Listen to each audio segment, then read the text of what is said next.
Hi நண்பர்களே, ஒரு சின்ன டிப்ஸு, ஆனால் ரொம்பவே யூஸ்ஃபுல்லான டிப்ஸ் தான் அது. இந்த பீன் பேக்கு நிறைய பேர் வீட்டில் வச்சுருப்போம். அப்புறம் இதே மெட்டீரியல் நம்ம சோஃபா வச்சுருப்போம். அது சம்டைம்ஸ் சின்ன ஓட்டை ஏதோ பட்டுருச்சுன்னா அது பெருசாகி அது வேஸ்ட்டான மாதிரி ஆகிடும். அதை வந்து சரி பண்ணுறதுக்கு இந்த மாதிரி 743ன்னு சொல்லி ஒரு கடையில் இருக்கும். அது ஃபெவிக்விக் மாதிரி தான். வீட்டில் குழந்தைங்க வந்து பால் விளையாடுவாங்க. அந்த பால் எதுவும் இருந்துச்சுன்னா இந்த மாதிரி கிளாத் எடுத்து கட் பண்ணிக்கோங்க. கட் பண்ணிவிட்டு 43 அந்த இது வந்து அப்ளை பண்ணிக்கோங்க. பண்ணும்போது கொஞ்சம் கேர்ஃபுல்லாக பண்ணுங்கள். கையில் பட்டுச்சுன்னா அப்படியே எரிய ஆரம்பிச்சிடும், ஒட்டிக்கும். இந்த மாதிரி நீங்கள் வந்து இந்த ரெக்ஸின் பீன் பேக்கில் ஒட்டிட்டு ஒரு கிளாத் வச்சு தொடுங்க.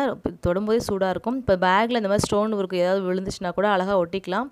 பாருங்கள், எவ்வளோ தான் இது பண்ணாலும் அந்த ஓட்டை வந்து இதாகாது, நல்லா ஸ்ட்ராங்காக ஒட்டிக்கும். ரொம்பவே சூப்பராக இருக்கும். அதே பிளாஸ்டிக் பாக்ஸ் ஏதாவது உடஞ்சிச்சின்னா கூட ஒட்டிக்கலாம். ரொம்பவே ஸ்ட்ராங்காக ஒட்டிக்கும். இது வந்து ரேட்டு 74 ரூபா சம்திங் தான். ஆனால் எல்லா கடைகள்லையும் கிடைக்கும். நீங்களும் டிப்ஸ் உங்களுக்கு யூஸ்ஃபுல்லாக இருக்கும்னு நினைக்கிறேன். இந்த வீடியோ உங்களுக்கு பிடிச்சிருந்துச்சுன்னா லைக் பண்ணுங்கள், ஷேர் பண்ணுங்கள், கமெண்ட் பண்ணுங்கள், சப்ஸ்கிரைப் பண்ணுங்கள். தேங்க்யூ. சச்சா பாய்.